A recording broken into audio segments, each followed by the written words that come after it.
We haven't really talked all day. Are we live? Yeah, we just been watching baseball. It's my new thing lately.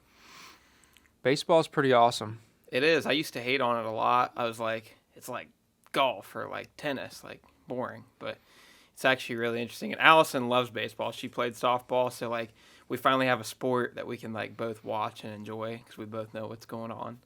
I went to a Reds game a while back, and that was probably one of the most fun times I've had at a sporting event. Really? Just felt really American. Yeah. You know? Yeah, I like the Phillies so far. Like, I don't want to just like bandwagon because I know it's like postseason, but like I like the Phillies. I like the Twins so far. Well, because they won you some money the other night. Yeah, I've been betting, but yeah, baseball's pretty sick. I'm getting into it. It's just something like before the NBA season starts up because that's what we're usually watching. You know, it's MLB season, so Yeah. I'm into it. But Anything cool happened to you this week? Anything memorable? well, no. Today, me and Allison were supposed to go on a vacation train ride, and that fell through. So that was supposed to be our excitement for the week. Too busy? It's hard to vacation anymore. Like, And by vacation, you meant like go spend a day. yeah, a 2-hour train ride. Yeah. It's like if we ever try and take time off to try and like de-stress, I end up just getting more stressed because I'm falling behind. It's hard. Yeah. There's just a lot going on. She ended up having to do, she had a couple finals to do for college. A lot of people don't know she's in college. She's in college for business stuff, but then, you know, we wanted to do a podcast. We wanted to have Terry on. He got sick last week. So, but he's doing better now, I think. Yeah, I asked Terry to come on last week, and he was super excited for it, and he ended up coming down with some kind of illness. I talked to him on the phone, and he didn't sound good at all, and I was like, man, don't even worry about it. I'm sure he'll come back and hit me up when it's time, you know, whenever he's ready. Yeah, But I for can't now, wait we'll for just that keep one, doing though. these, just me and you for now, till we get some guests lined up. Yeah, we want to get CJ on here. We got to get Rob on here. He's got all kinds of stories. Got to get Terry on here. Yeah, I'd like to get some of the racers that we don't usually get to hang out with. Mm-hmm. Maybe this winter. PRI is usually a good time to do that We did Beater Bomb when everybody's and in the Tony same spot. last year. Yeah. I like to have, you know, one central place to do it. That way it's the same every time, but it's kind of hard to do that unless you're flying people out, you know, and that can get expensive. Yeah, we ain't on that level yet. Hopefully. Not quite yet. But fun fact, you pointed this out. We have the biggest drag racing podcast in the world, and we don't upload to this ever. Yeah. Like, we don't even try. It's kind of weird. Yeah. We were looking at the views on the, like, you know, the first 4 or whatever, and I was like, I don't think there's a podcast that has more views that's racing, you know, drag racing related. And I was trying to search, and There's a couple out there that have gotten 30K views. you know, I think Chief's podcast back when he was doing them, that was probably the most viewed. But I didn't know he had a podcast. yeah, that was before your time. Yeah. You sent me a couple old ones, and they were so funny. Just watching them for a few minutes, like, so funny. There's a lot of gold in there. Oh, yeah. They used to do a lot of those, and they had some pretty interesting guests on. Yeah. One of my favorite ones was the JJ episode when he had JJ on. Mm-hmm. That was funny. And, of course, we need to get Chief and Jackie on this podcast someday. I'm sure it'll happen, but when that day happens, it'll be... Yeah, I'd love to go visit them again. Yeah. They're really cool people.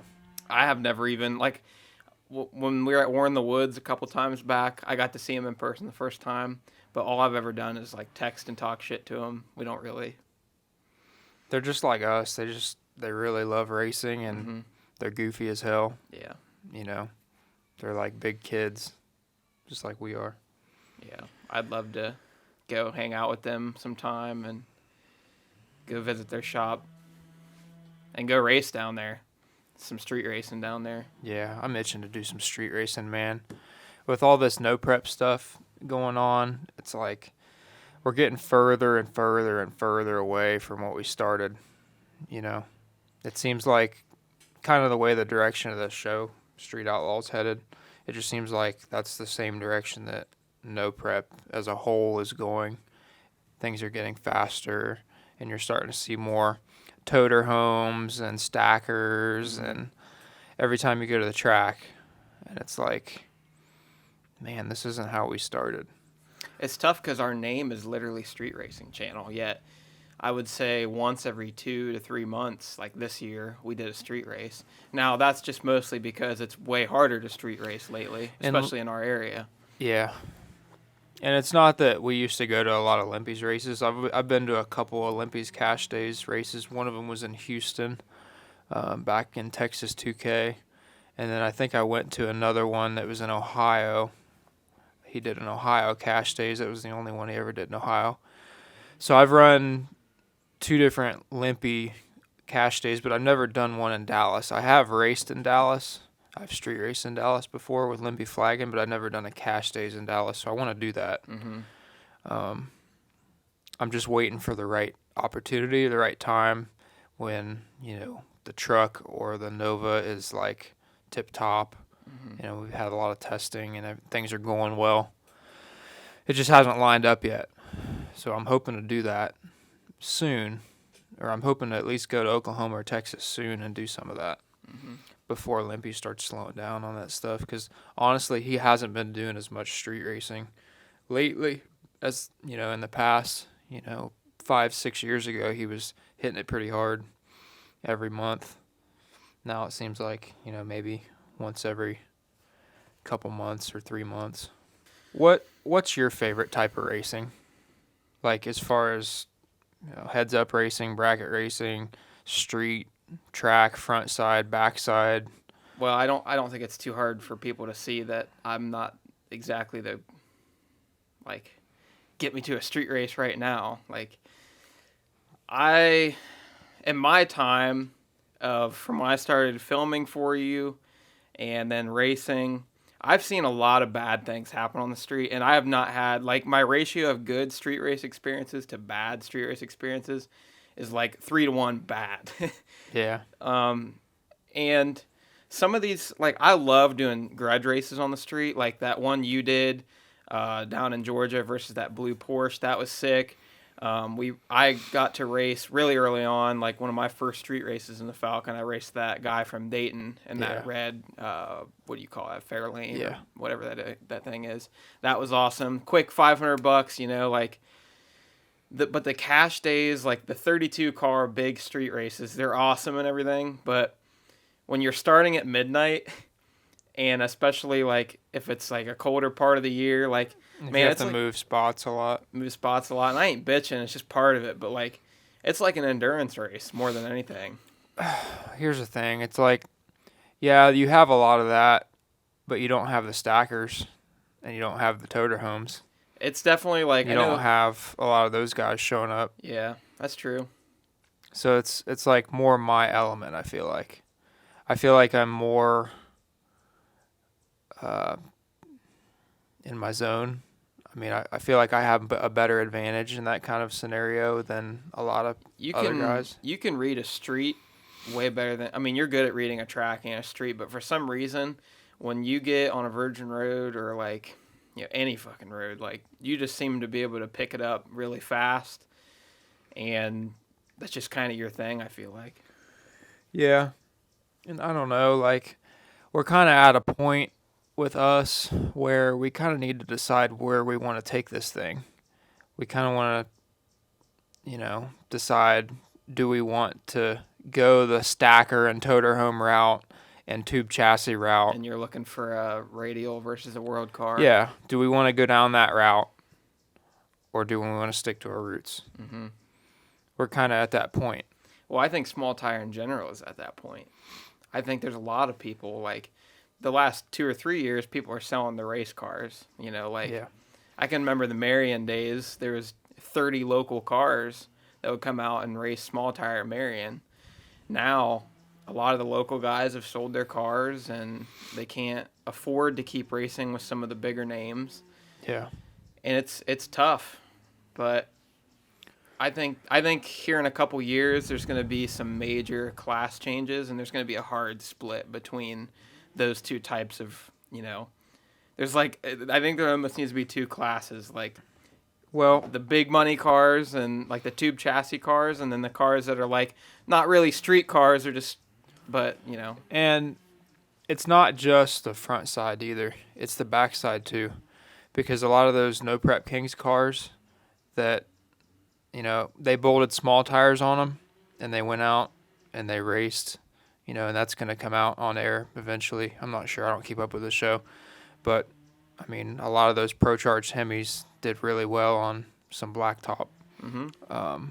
It's not just front side where they're going to be dominating. They're going to be dominating on the back side too. Yeah, I remember Wherever the money's at, the money's going to follow. Yeah, I remember like the big saying about no prep, as it's gotten hot over the years, is the surface is the equalizer. A little guy can beat, it's David versus Goliath. You can see a little guy beat a big guy sometimes, but I don't think the surface is the equalizer anymore. Yeah, it's at the end of the day, some of these cars, they're so light, they can put the weight wherever they want them. The engines are set back further than you could ever set back, if you had a factory firewall. Mm-hmm. They're just way better cars. They have better technology, traction control, just, really good tuners. There's a lot of guys that, a year or so ago were going 550s, and now they've hired somebody to tune their cars, and now they're going 430s, 440s. And it's like, You gonna name drop? no, I mean, I think everybody, there's more than one, That's true. There's more than one, and this is going on all over the country. So it's really just coming down to who wants to spend the most money. And, obviously there's guys that will tune other people's cars and their cars and do well. And then there's guys that, they just hop in something or they buy something, and then they've got a ride. They've got a hot rod right off the bat. So you're running into stuff like that now, whereas like 3-4 years ago, that stuff wasn't heard of in the small tire world. Mm-hmm. The money wasn't there. It didn't make sense. Mm-hmm. And I can remember, back when we started doing races, it was a big deal to have a $10,000 race. That was like the biggest race around, was like a 10 grand. 10 grand is still hell of a pot to win, though. It's decent, but it seems like there's 15 to 20 to 30, every other weekend now. Mm-hmm. So I think money brings more money, and it's just one of those things.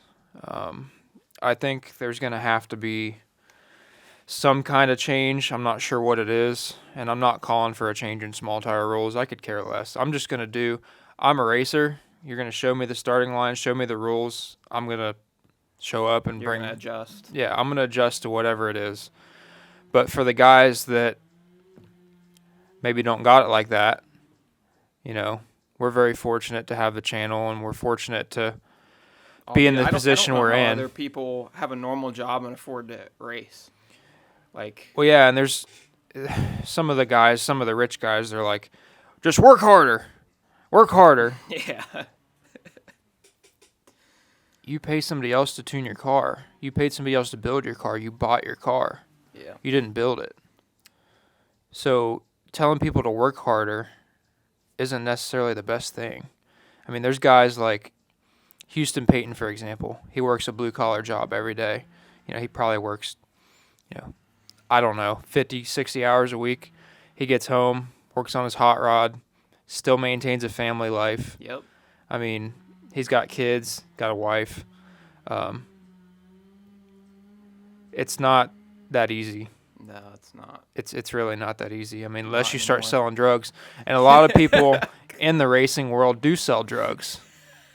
There's a lot of people that sell drugs, believe it or not. Don't sell drugs. Or do other sketchy shit to get where they're at. Yeah. What I'm saying is we're very fortunate to get it honest. That we don't have to sell drugs. We don't have to sell drugs. We don't have to steal shit. We don't have to sell insurance.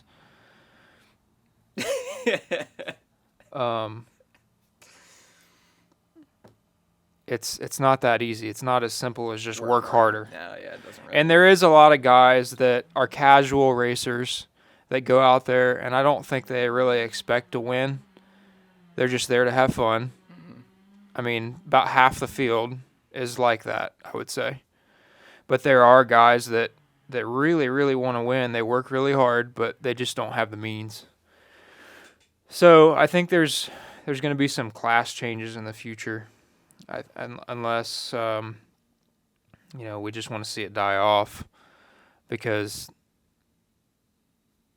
it's just not feasible for some people. If there's not a class for these guys, then the car counts are just going to keep dwindling. And I'm not saying make another small tire class, but you could. You could make a limited small tire class for factory firewall, non-tube chassis, factory frame from the front to the back, non-back half cars.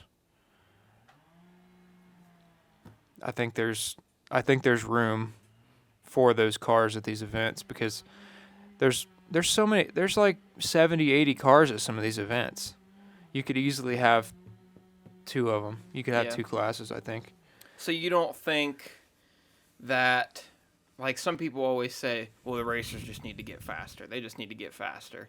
You think they're just and then there's the other side that I think there could be a small tire and a limited small tire. I think there's enough cars to do both. But do you think the limited small tire, And I don't think you need them at every event either. I think on some of these tracks like KD, I don't think you need 2 classes. Yeah, because you can't go 4 there, at least I don't think. But like for some of these really, really good surfaces and some of the backsides that are pretty smooth, I think there should be a limited and traditional small tire class.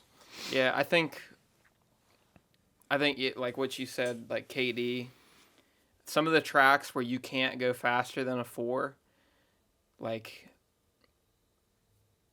it levels the playing field, but you're still going to have sometimes with money comes brains. Like there are some people out there that are really smart, and they have fast cars, but they're also really smart. They can put the power down on a bad surface, and it's tough.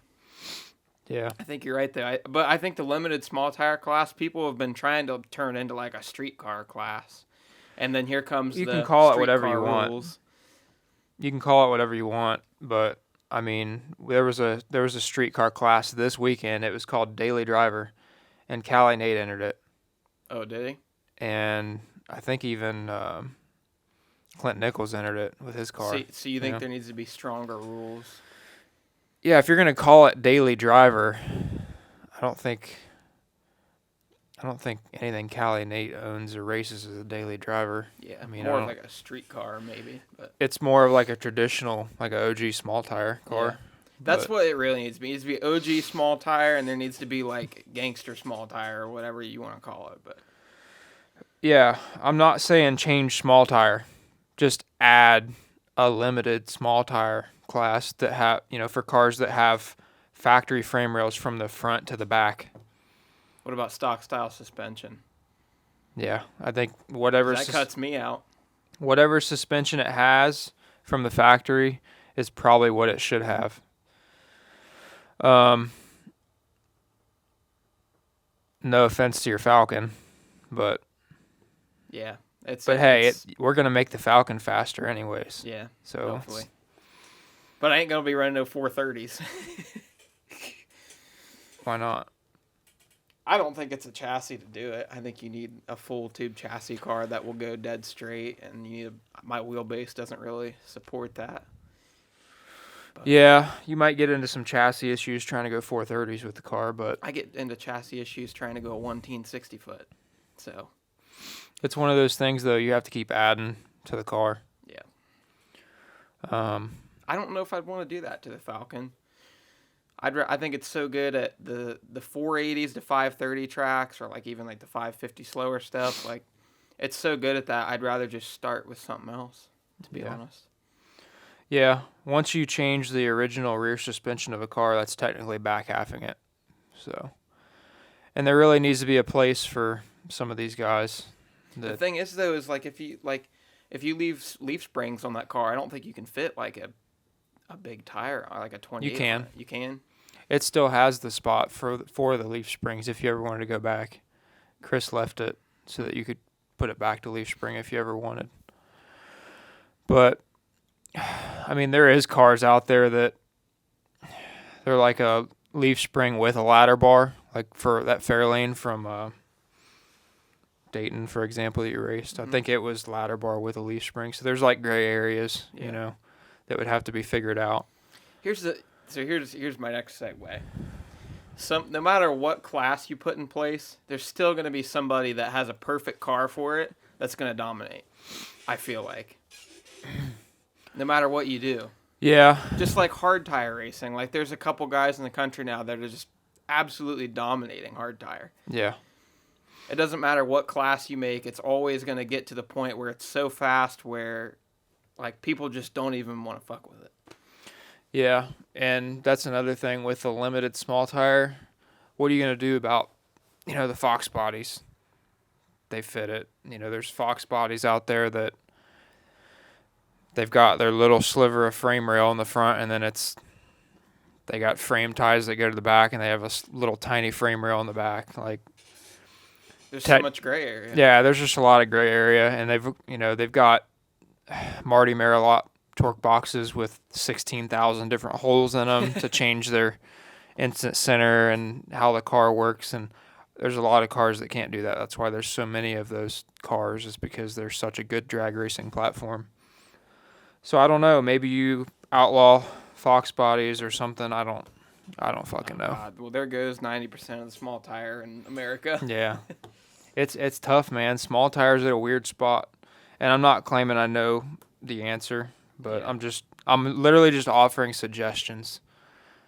Not all to be taken 100%. Just suggestions. We're just openly discussing it. And like I said, I don't care either way. Like where it goes, I'm going to follow suit. Whatever needs to happen. But like you said, not everybody can do that. It's hard. Yeah, I just don't want to see the sport die. I don't want to see it die off. But ultimately, I think we need to get back to our roots, do more street racing when we can. If you have a street race that you're putting on, please email me. I'll put my email in the link to this video, because I really want to do more street racing. I'd really like to travel out west and do some street racing. So I'll leave you to it. I love the that streets. Was where we started. As you asked me, I was like, what kind of racing do I like best? And I didn't fully answer, I don't think, but obviously I don't love street racing. Like, to me, I'm still so young. Like, I don't want to get hurt. It's not really worth it to me a lot of times. I think a lot of street racing is like, it's just not worth it. Like, it's great. It's like it gives you a rush like no other. But I've had a lot of close calls. Like, I remember one of the last street races we did, when Caleb Miller like barely missed. Like, we were on that really skinny road in Dayton, Mexico, and he spun out and went into the corn, but he barely missed my quarter panel. And I just think about that sometimes. I'm like, man, I love my car so much. I love the Falcon. Like, I hope I retire in that car. Like, I just wouldn't ever want anything to happen to it. I know anything can happen, like wrecks happen on tracks, but it's just not really worth it to me, I think, sometimes. Now, I love racing at the pad. I'm comfortable at the pad, but some of these other streets are pretty sketchy, and I just don't think it's worth it for me. But I think we've put you down some pretty sketchy stuff in the past. And not all streets are like that, The pad, like, BJ's running it. I know, like, the cops show up, like, nothing's going to happen. Like, I'm not worried about getting arrested or my car towed. But, like, I just more worry about... I feel like I can get down any road perfectly fine. But I just worry about other people, that's all, like, running into me. Yeah, and you do get into some of that with street racing, depending on where you're racing. I know we've raced in North Carolina in the past. I raced against a dude that was literally drunk Yeah. and spun his Spun car right in around in the front middle of of you. the road and then Yeah. tried to say that he didn't cross the center line. Meanwhile, you couldn't even make it to the finish line because his car was in the way. Yeah. Like, what? Yeah, that was nuts. There's certain places you go where on the street sometimes drivers are less experienced or more novice Yeah. sometimes. Yeah, I remember Then you. at some of these prestigious races like War in the Woods where you got everybody's a bad mofo Yeah. and they can all drive. That's another reason I'm not scared of racing at War in the Woods anymore. Is like everyone there is a really good driver. Yeah. But dude, do you remember that street race down when we were at in Florida? First of all, the red Mustang that wrecked next to me, that was pretty fucking crazy. I'm glad he's okay. But I can't remember if it was the same trip or not, but we were street racing on multiple different roads because we had to keep moving. It was Clint Nichols' street race, but you were racing somebody and they wrecked in the burnout. Do you remember that? Mm-mm. He went off into the ditch in his burnout, and I saw that and I was like, dude, I hope he's just 60 foot some and just gets out away from this fucking idiot. Like, God. Yeah. Like shit like that, I'm like, it's just not worth it. Yeah. I can't. I'm worried about other people wrecking into me, I guess. But I don't know. It's just I've always loved street racing, and that's kind of what got me started and got me the bug to do heads-up racing. Like, I didn't start no-prep racing. There wasn't any no-prep racing when I started. right. I started street racing and then got in trouble for it and then started no-prep racing. Well, that's kind of how Ohio no prep racing got started, was to get people off of the streets. Yeah. What do you think about Chief putting small tires on the Crow? Bro, his first video of testing had me dying. And I texted him immediately after I watched it because I have never seen somebody spin so bad and annihilate the tires so bad that they don't get the cops called on them. They called the damn fire department because they thought a building was on fire. And I told him, I was like, dude, you should win a damn medal for that. Like, I think one of his first hits, he just fucking annihilated the tires, leaving on like all the fucking bits. I don't know what he's thinking, but I don't know. I try and bully Chief whenever I can through text messages. He was setting off fire alarms in people's houses that were miles away. Yeah. You know, they thought that there was actually a forest fire. Yeah. Well, I always try and bully him whenever I can because he likes to make fun of me sometimes. Like he calls the Falcon. He'll be like, "Why don't you bring that fucking Ford Falcon Futura 500 down here and let Jackie Ranchero. Ranchero Futura, whatever the hell." He just makes up funny names, and he's always messing with me. So I try and get back at him whenever I can. But I'm sure he'll figure that thing out, though. It won't take him long. oh yeah, It's a good car, so. he's not somebody to fall over and give up. Like I think that's what. The last testing video I watched, he actually got a pretty decent handle on it. For that thing not having hardly any front end travel, it does pretty well. Dude, I don't understand how he sets up his cars. Like, both of their cars, like, I'm not a suspension genius, but both of their cars have, like, no movement. When they, like, Jack usually sets up a GoPro on the rear ends, and you can see the rear shocks, and they just, like, stay neutral the whole pass. And Yeah. I've always, like, it always interests me. I love seeing how other people do things and how they, tune, and I think you can learn something from everybody, but I'm just like, I don't know. Like, there's no travel anywhere. The car is just kind of like, he's all about wheel speed, I feel like. But that's like, He comes from the big tire world. He's Exactly. been doing big tire stuff for a while. Yeah. So I think it's gonna take him a little while to adjust to some of the small tire stuff, especially 28s. 28s is a whole different animal. You can get by with a little bit of wheel speed on a 29, but a 28, at least from my experience in doing this stuff, if you have any wheel speed in the first 10 feet, you're just losing ET the whole run. But that's just me. That's been more talks recently. I don't know if you follow Jason Rake on Facebook, but he's been stirring shit up. Basically, what we've talked about this whole podcast, he kind of started it all, I think, on Facebook. But he was saying, so his 29's dead. Like, after in 2024, how do I need to set up my car? Like, what are we doing? like because everyone's kind of at a standstill as far as rules goes because a lot of people are complaining and like that kind of thing. What we've been talking about this whole time. So, I mean, how do you feel about the whole 29s and 28s ordeal? Rank was obviously for the 29s, right? I'm sure just because they're from Texas, and that's kind of like the 29s were like everybody says 29s the OG small tire. It was before my time, but apparently, like I feel like the farther south you go, the more you find 29 races. So back when I first started street racing, I had the S10 on 29s. I thought you couldn't fit a 29. Like no, I can fit a 29. I used to run 29 11s. Probably look like a pregnant roller skate. Yeah, it did. But that muff would hook everywhere. And I used it to my advantage because back when I first started racing, I would just go out and race random people. I would just grudge race. Ain't no rules. And it was like, okay, I got a 29, but I have air conditioning. Or I have nitrous, and you have a turbo. So it didn't really matter.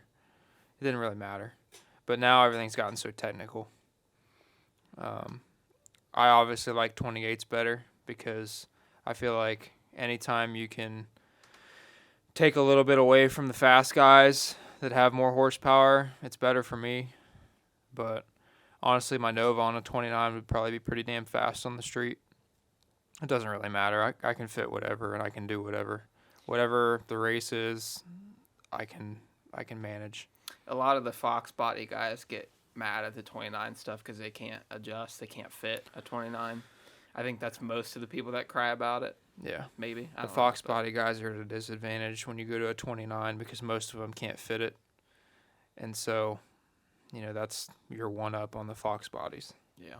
Because, honestly, there's advantages and disadvantages to every car and every setup. So, I don't understand why it can't coexist at the same event. I think most racers, like, of course, when you go from a 28 to a 29, you're probably making a few suspension adjustments, maybe, or some bar angle adjustments, whatever. But I don't see why. I think it would be fun. Like, of course, I don't think my car could fit a 29, obviously. But if you had a car that could do both, double enter, and then, that's good for the fans. You get double the racing.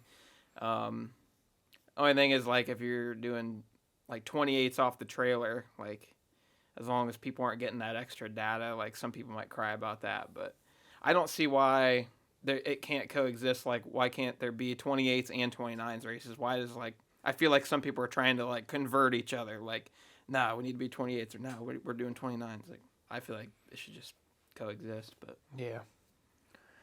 Something else I had. So I had something funny happen this week. Actually, last night. This is just stuff that happens being a YouTuber and being, like, in a very small town where a lot of people know you. I have no idea what he's about to say. Yeah. So this is just stuff that happens to me, and this happens every week. I get people in random vehicles that aren't race vehicles that try to race me all the time. Really? Yeah. Because they know who you are? Yeah. Yeah. I mean, I drive a yellow 79 Cobra around. Cobra. Like, it's pretty recognizable. So I'm driving down 79, and I see headlights in my rear view really close to my back bumper. So I, like, look back, and I'm like, this guy's about to run into me. And so I get over to the right, and he pulls up beside me, and he's goosing it. And this dude's driving a 2012 Grand Cherokee with no exhaust, no rear bumper. I'm sure it was missing a lot of things.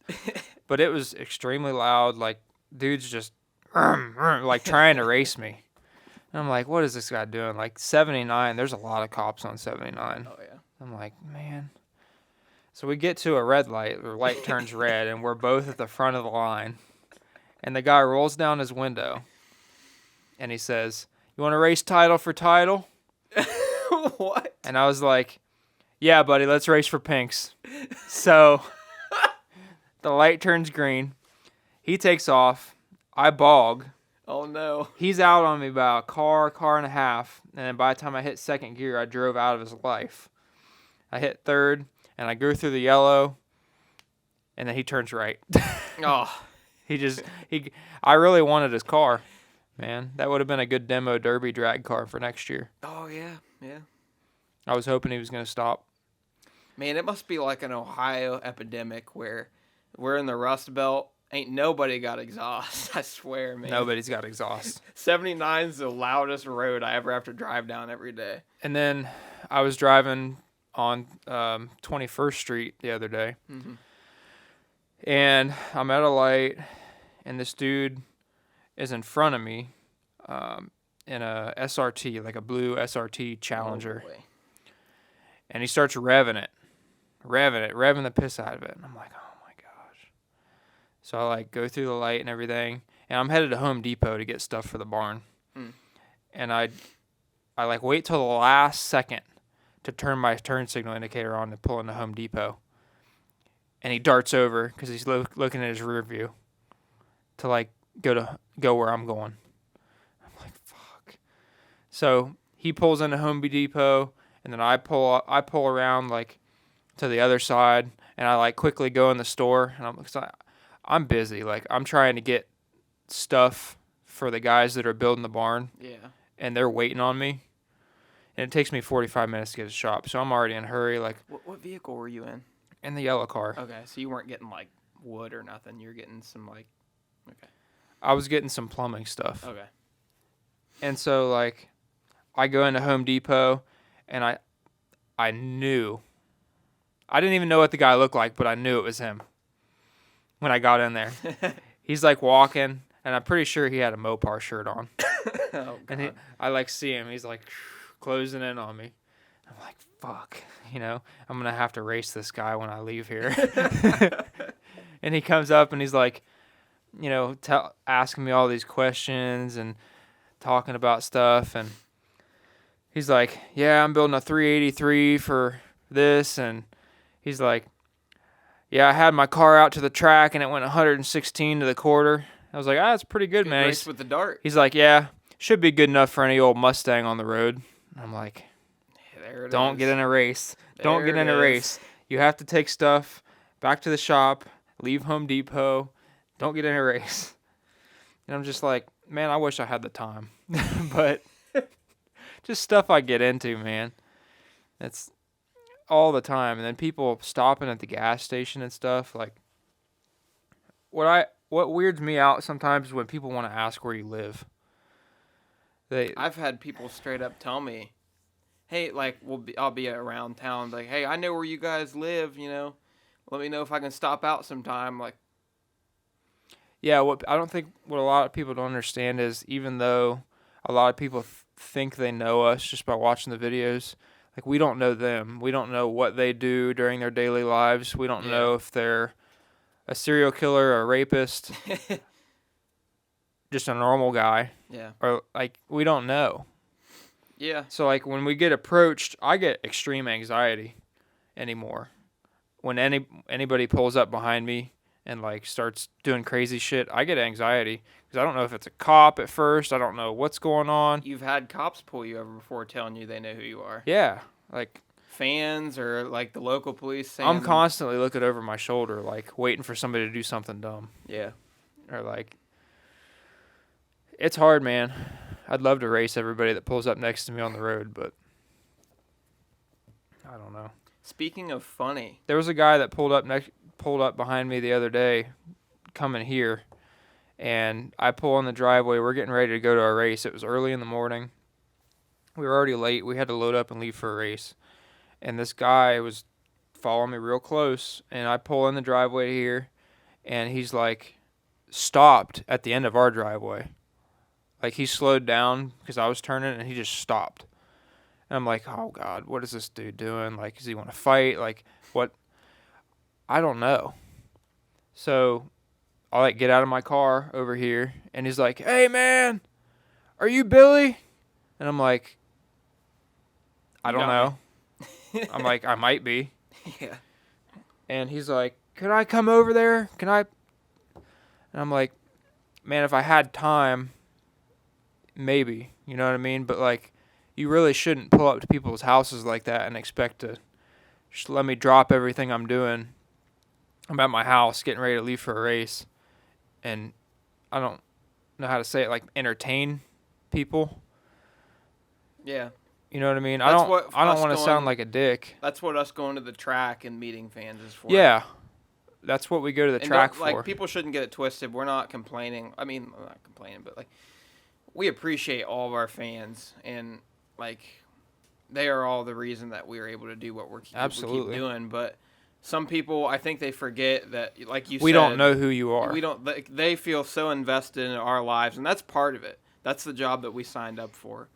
And it seems like more and more every year, like people want to know more and more. Like they almost, I've seen comments of people get angry because we don't post enough about, like, I don't know. Like I get that feeling sometimes. Like people. So I told the guy no. I told him he couldn't come onto our property because I didn't know who he was. And he sent me a message on Facebook because I immediately knew, like, this guy's probably going to message me somewhere because he was upset. So, like, he sent me a message on Facebook, and I responded to it, and I was like, hey, man, I'm sorry. Like, I would have loved to, but I don't know who you are. Like, I get extreme anxiety sometimes when I'm just out driving around because people know me, but I don't know who they are. Yeah. You know, I don't know what their intentions are. I don't know if they're going to come back later with their buddies and steal stuff when we leave for the race. You know what I mean? Yeah. So it's like, you know, I had to explain to him, I'm sorry, but this is just the way it is, and you know, I'd love to meet you at a race sometime. Yeah. Or, you know, whenever we're doing a public thing, but it just wasn't the time. Yeah. And he understood it, and we talked for a little bit and stuff. It was cool.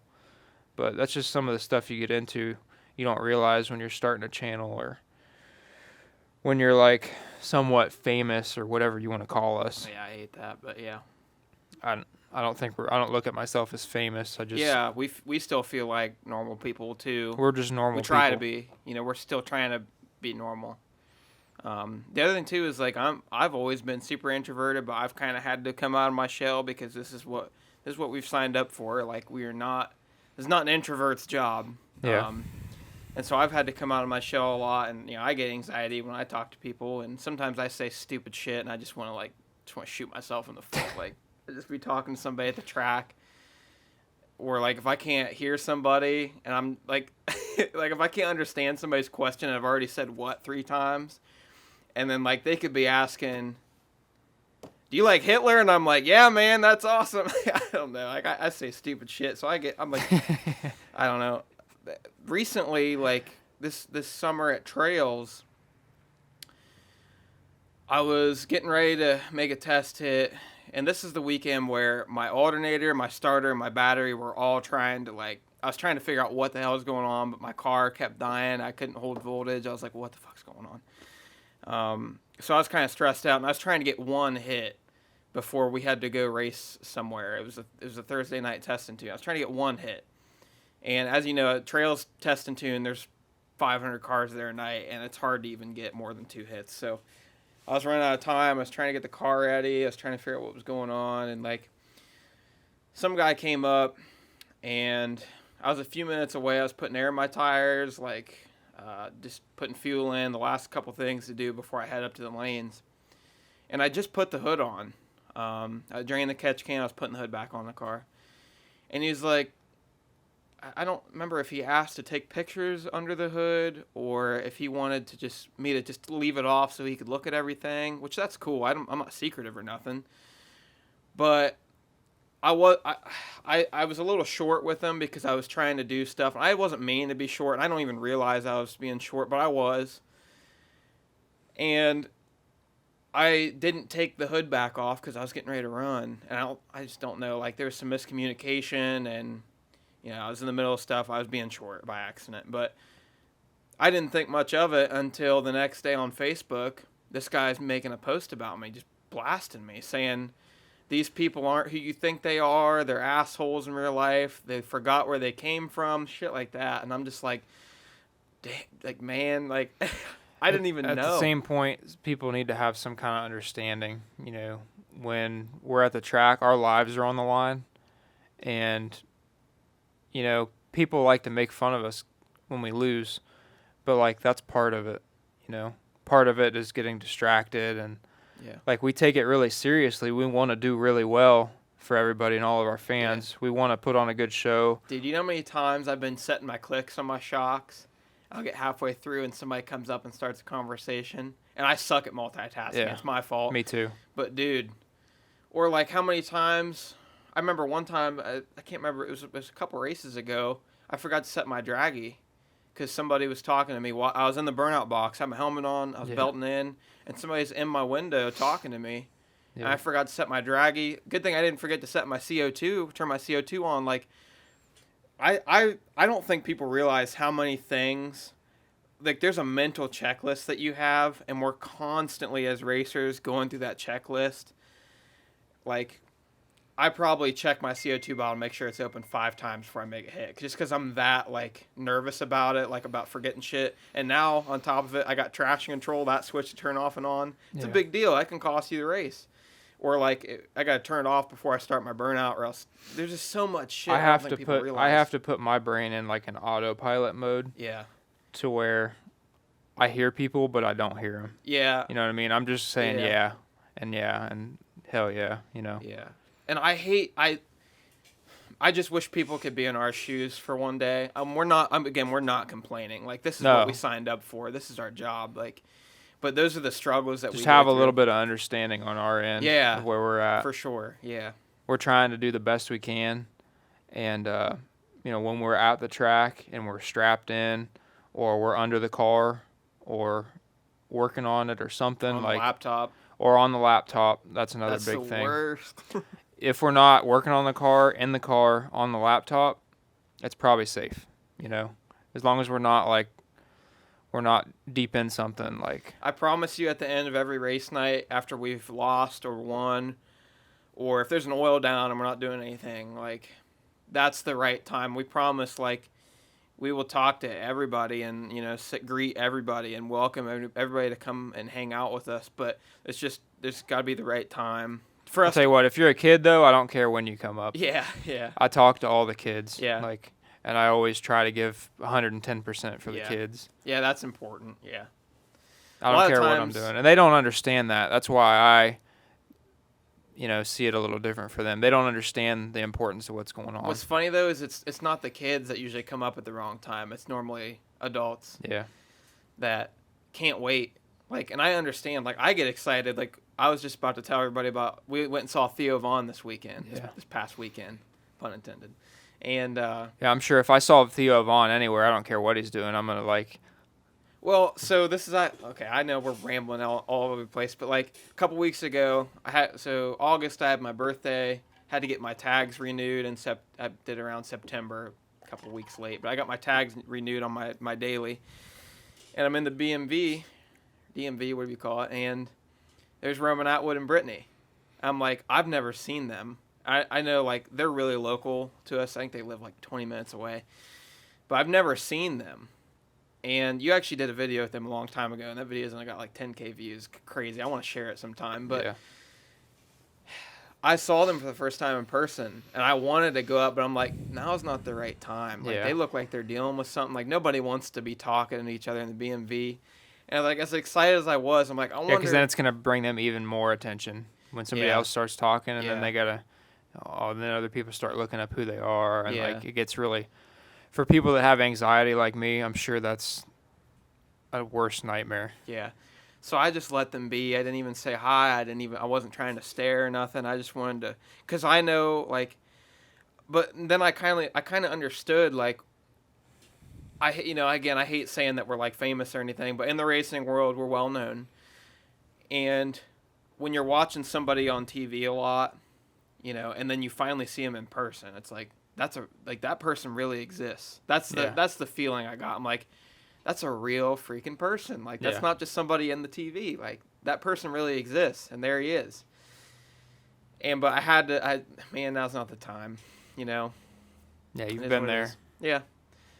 But, like, I finally understood what it was like to see that person. I got excited, and I was like, my heart started beating. But if you hadn't been where we're at, do you think you would have maybe gone up to him?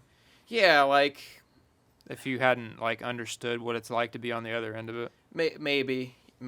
I'm not sure. I'm already shy enough. Maybe I probably wouldn't have just because I'm too shy. But Yeah, but like seeing Theo Vaughn, like when he came out in the state, dude, It's wild.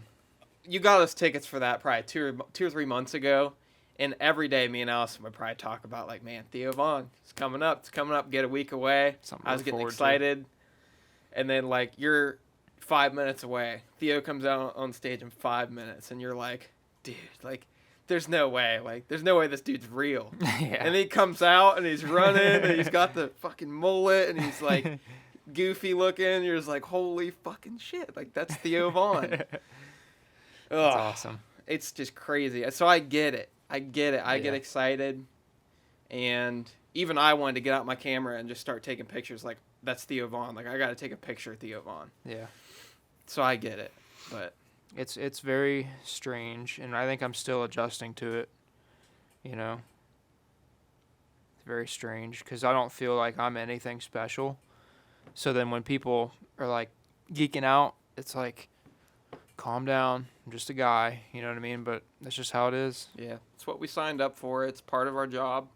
We have to be cordial to fans, you know. But if and- there can be somewhat of an understanding, you know, yeah, like when the right time is, Yeah. like, just maybe that'll help some people yeah, have a better experience when they meet us. yeah, yeah, for sure. That's what I want to do. Is I want to give somebody that's traveled 10 hours to come watch this race. Like, there's somebody all the way from like we've had people clear from Washington come We've had watch people this race. from Australia. Yeah, yeah.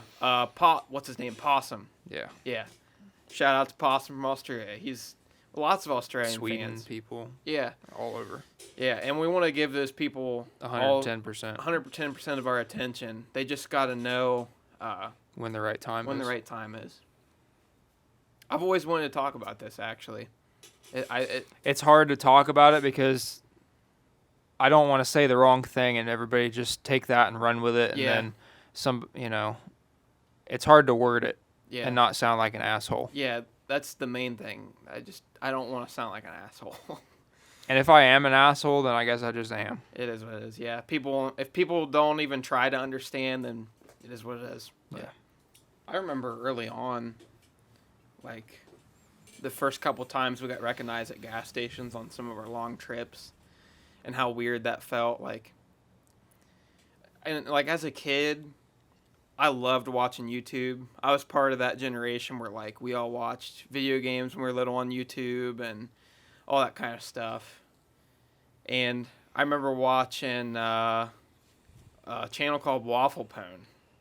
You remember that channel, the kid that sticks the remote up his ass? Yeah.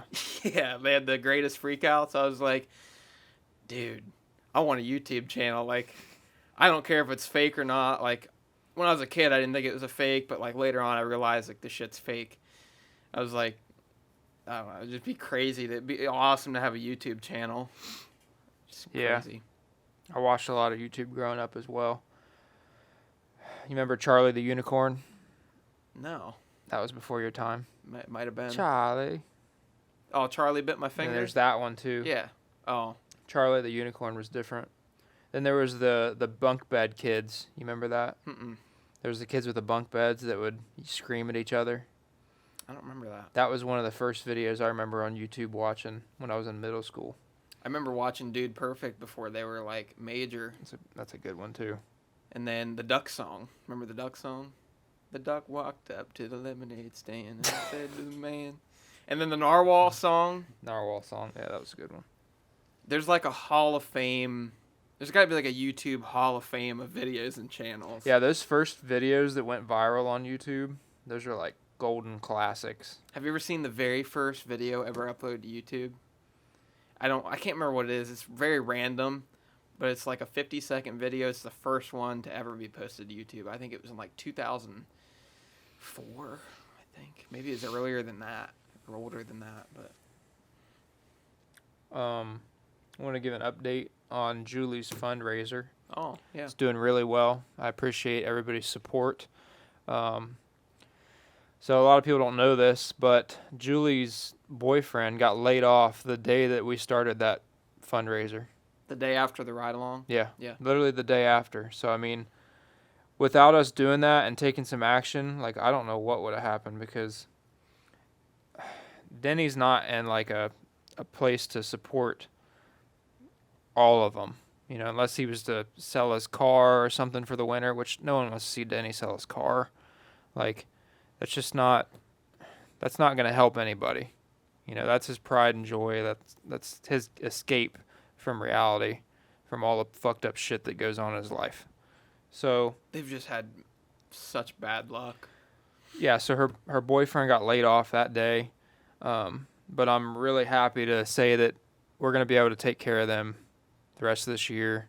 They're going to have a good Christmas for their kids. Thanks to you guys. Yeah, so there's no question that they are going to be taken care of this winter. Her treatments are taken care of. We appreciate you guys. Yeah, that was a big awesome. thing. And like you said, I wish we could do that. I hope that we can do that every October. Yeah. Or I'm sure there's other things that we could do. It doesn't even have to be in October. I don't know, but. Yeah, and if you still want to get some merch, we are still taking pre-orders for the pink stuff. So every little bit helps. Every little bit counts towards something, and they're very appreciative. Yeah. Of all your guys' support. She has 3 kids. One that's 1 year old and a couple older ones, battling stage 2 breast cancer. It's in her lymph nodes, in her breast. Still going through treatments. She had a emergency visit last week, but I think she's okay now. Every once in a while, she'll end up in the emergency room just to get an IV, just to help her, because there's treatments, those chemo treatments, they hit her hard, and the side effects are pretty bad. So, but she was very, very appreciative of everything that's been going on, and she was so excited the other night. She sent me a screenshot. The video was at 99,000, and she's like, "When do you think it's gonna hit 100?" Me and Dad are taking bets, and they were super excited, and they were very gracious of all the nice comments that people left. Mm-hmm. They were really happy to see that, and that means just as much, honestly, as anything. Just seeing the positive comments, and all the people that were just saying really nice things. Yeah, some people also don't have. Not everybody can donate or buy a shirt, and even if you like the video, you share the video. Just share that it. That costs like nothing. It. Comment. Yeah. That costs nothing. But you guys, I don't like.